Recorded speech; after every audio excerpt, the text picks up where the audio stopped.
Solo en Bogotá, durante el 2018, cada 3 minutos se creó una empresa y en el país 4 de cada 10 sobrevive. ¿Qué está pasando con el emprendimiento de los colombianos? ¿Cómo no perder ese impulso y lograr el equilibrio empresarial? Pues de este tema echaremos lápiz hoy con Camilo Rojas, el expresidente de IFEL Edison, una consultoría que le sigue la pista a estos temas. Bienvenido, Camilo. Gracias, Daniela. Buenos días. Bueno, pues antes de comenzar, invitamos a nuestros televidentes a participar con sus comentarios y preguntas con el hashtag Yo Hago Empresa, que de hecho ya somos tendencia. Arrancamos bien, Camilo. Súper. Bueno, entremos entonces en materia. ¿Qué es lo que está pasando en Colombia?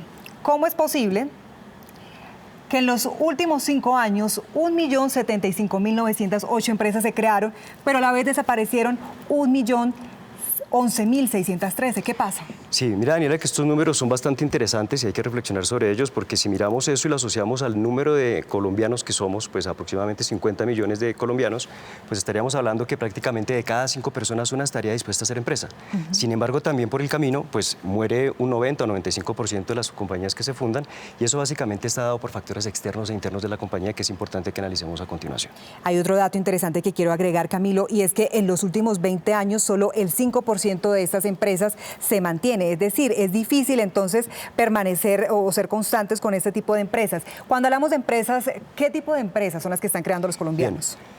Miremos que a través de la facilitación, de la facilidad que está para hacer la constitución de compañías a través de las cámaras de comercio, pues hoy en día las personas que terminan sus estudios universitarios, las personas que se pensionan, o inclusive los mismos empleados que a veces no consiguen ubicarse laboralmente, deciden: voy a emprender, yo sé hacer esto, voy a trabajar, entonces voy a crear mi compañía, y aparecen obviamente empresas unipersonales. Esta es la persona que decide montar su microempresa porque quiere hacer un tema de alimentación, etcétera.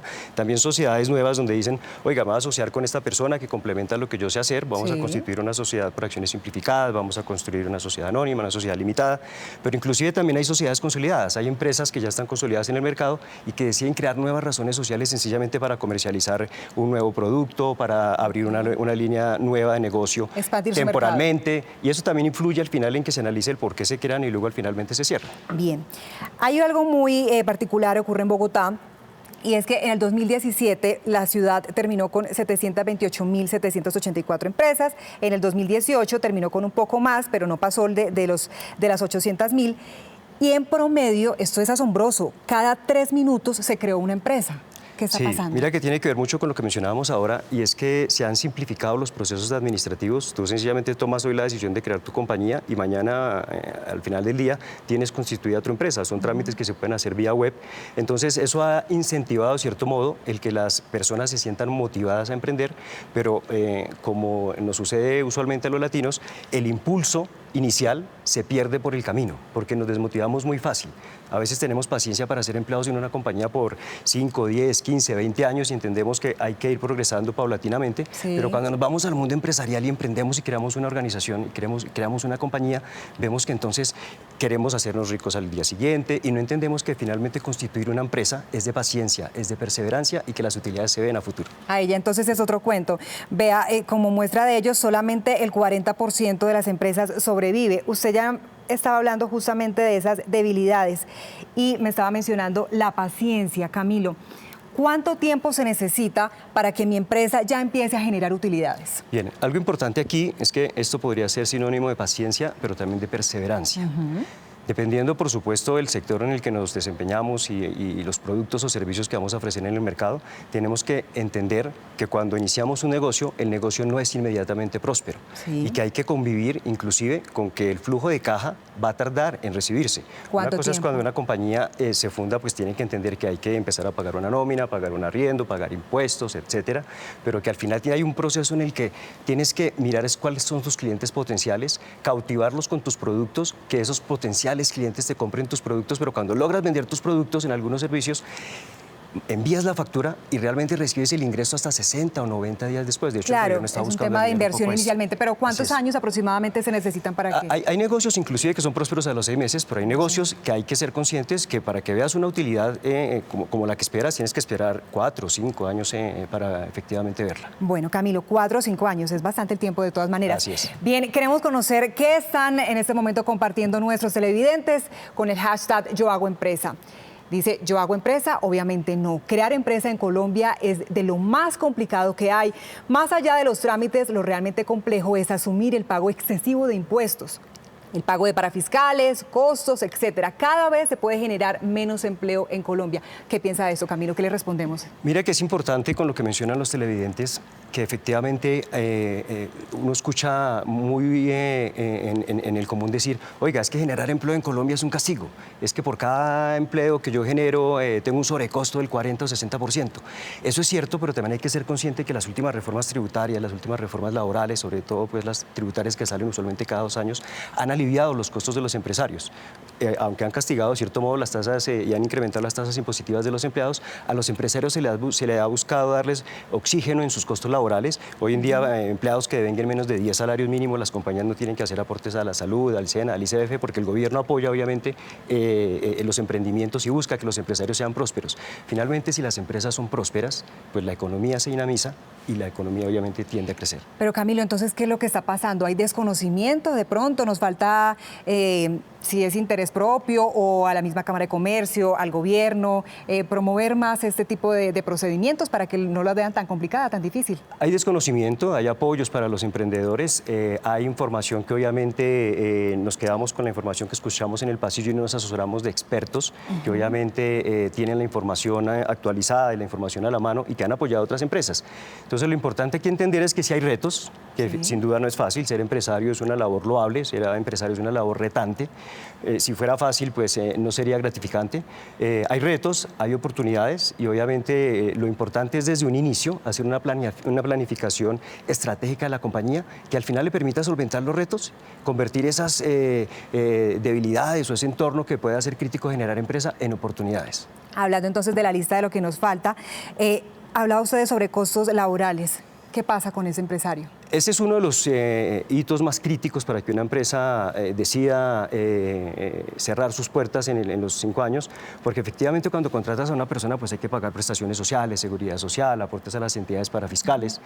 Y muchos empresarios cuando abrimos nuestra compañía, entonces creemos que porque tenemos de pronto un flujo de caja provisionado, ya podemos contratar 10 personas, 15 personas, y eso es un crecimiento que hay que hacerlo paulatinamente. Hay modernos mecanismos de pago que le permiten a las organizaciones aliviar sus costos laborales a través de pagos no salariales que son permitidos legalmente y que le permiten inclusive fidelizar a las personas a través de la optimización fiscal de sus ingresos. Porque es que finalmente uno de los puntos claves es cómo fidelizo a esas personas que llegan a mi organización, cómo hago que en el tiempo que se conviertan en clientes permanentes. Y que sean clientes internos y que estén dispuestas a trabajar por largo tiempo con nosotros. Porque finalmente son las personas las que hacen prósperas las organizaciones, son las personas las que ejecutan los procesos, son las personas las que planifican obviamente el desarrollo de una compañía y obviamente hay que fidelizarlas para que la compañía sea rentable, pero las personas obviamente estén felices en su trabajo. Que todos estén felices. Tenemos más reacciones de nuestros televidentes. José Luis Fonseca nos dice, el problema es que la carga tributaria es muy alta y los grandes empresarios se aprovechan no pagando a tiempo a los pequeños, pero aún así hay que pagar IVA y otros sin haber recaudado. Esto es de lo que usted nos hablaba del ese tiempo en el que hay que hablar de inversión. Sí, ¿Sí? Eso que menciona José Luis, el televidente, es algo absolutamente cierto, es crítico y es parte de lo que hay que ser consciente cuando se abre una compañía y lo mencionábamos. Yo hoy vendo un servicio, vendo un producto, envío la factura a mi cliente, el gobierno me exige sobre esa factura ya pagar un IVA, ¿cierto? Pero finalmente mi cliente, de los acuerdos comerciales que existen actualmente, pues me va a pagar a 60 o 90 días. Y es un reto absolutamente drástico porque entonces cuando vamos a necesitar ese ingreso anticipado para poder pagar los impuestos, pues nos encontramos que el sector financiero, aunque da facilidades en algunos casos, en otros casos las empresas dicen, bueno, ¿y cómo hago para, pido un crédito, pero si pido crédito estoy empezando y obviamente no me dan el suficiente dinero para poder solventar obviamente mi operación? Entonces, emprender implica en muchas ocasiones tener un, comillas, colchón económico para poder hacer viable la empresa en algunos meses. Hablando justamente de clientes buenapagas, ¿el Estado qué tan buena paga es? El Estado, pues por supuesto hay que explorar eso en un estudio con las compañías que trabajan con el Estado. Hay compañías que se especializan exclusivamente en el sector privado, pero el Estado digamos que tiene unos procedimientos y unos protocolos absolutamente también de negociación que se cumplen habitualmente cuando son acordados con las empresas. Que son de todas maneras tiempos que terminan lo que hablamos, ¿no? Pero sin duda hay oportunidades de mejora también en ese punto. Muy bien. Hablamos entonces de un inicio de operaciones. ¿De cuánto tiempo para recibir los primeros ingresos? Depende mucho de tu sector, depende mucho de tus servicios, de tus productos, pero perfectamente podríamos decir que no hay un emprendimiento que no necesite por lo menos tener un apoyo económico de unos 6, 7 o 8 meses inicialmente. Esto para recibir los primeros ingresos, pero entonces, ¿cómo sobrevive un emprendedor si recibe pagos, lo que hablábamos, 3 meses o incluso más, y ese colchón pues no es tan grande? Estamos hablando de pronto de ese ciudadano que creó su pequeña microempresa, algo de alimentos. ¿Cómo hacer entonces? Sí, lo importante es que las ganas, la intención, el impulso inicial no vaya suelto de obviamente las condiciones financieras y operacionalización de una empresa. Mirar si obviamente podemos apalancarnos en el sector financiero, mirar si contamos con un capital inicial. Cuando iniciamos nuestra empresa, ser prudentes en los costos fijos y obviamente ir paulatinamente progresando. Algo importante es que en la operacionalización de la empresa hay que tener muy claro que no todos los amigos son buenos socios, que no todos los socios necesariamente tienen que ser amigos, y algo importante, no necesariamente nuestros familiares son nuestros mejores empleados y no necesariamente los mejores empleados tienen que ser familiares. A veces el separar este mundo de las relaciones familiares con las relaciones laborales cuando se hace un emprendimiento es bastante difícil, y eso también hace e impacta cuando yo contrato a mi prima, a mi sobrina, a mi hermano a que haga las actividades internas de la compañía, el que yo no pueda exigir, el que se genere obviamente un conflicto, y a veces no solamente se cierra el mundo empresarial, sino se dañan las relaciones familiares. ¿Es frecuente caer en este tipo de errores, mezclar las relaciones? Es frecuente porque los empresarios no solamente quieren ser prósperos para sí mismos, los accionistas no solamente quieren generar riqueza para sí mismos, sino por supuesto a su círculo más cercano. Entonces, mi prima que no ha conseguido empleo y que está buscando, pero es mi prima y yo la estimo familiarmente, no necesariamente es la persona idónea o con el perfil, quizás sí, pero quizás no, con el perfil que yo necesito para que mi empresa sea próspera. Hoy desde muy temprano les estamos preguntando a nuestros televidentes en nuestra encuesta, ¿creen que en Colombia es fácil crear empresa, sí o no? Mire, Camilo, hasta el momento llevamos 12.000 votos, de los cuales el 89% dice que no y el 11% que sí. Entonces, yo quisiera que ya a modo de conclusión, esas recomendaciones, esos consejos para darle a aquellas personas, realmente sí o no, es miedo, es desconocimiento, ¿qué pasa? Mira, algo importante con la encuesta, si vemos, es que las personas creen que no es fácil, pero si miramos las cifras de creación de empresas, apostamos al emprendimiento que sí. Y estamos dispuestos o sea, somos conscientes de que no es fácil, pero también somos conscientes de que hay oportunidades, de que se puede, de que estamos con unas ventajas competitivas como país absolutamente grandiosas. Somos geográficamente el país central a todo el mundo.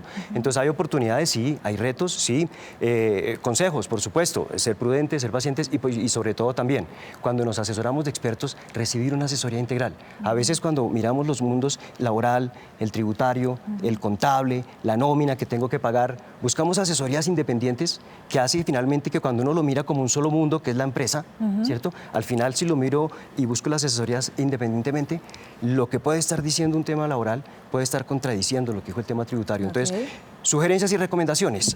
Asesórense integralmente, obviamente para que no se cometan contingencias que a futuro puedan replicar en sanciones o evasiones de impuestos sin intención por parte de las compañías. Pues importantes recomendaciones las que usted nos ha dado en la mañana de hoy, Camilo. Lo importante es que ese emprendimiento que caracteriza a los colombianos no se pierda en el impulso y mucha paciencia. Hay que hacer empresa. Muchas gracias y nosotros les contamos que seguimos recibiendo sus opiniones, inquietudes a través de nuestro hashtag Yo Hago Empresa, del cual ya somos tendencia.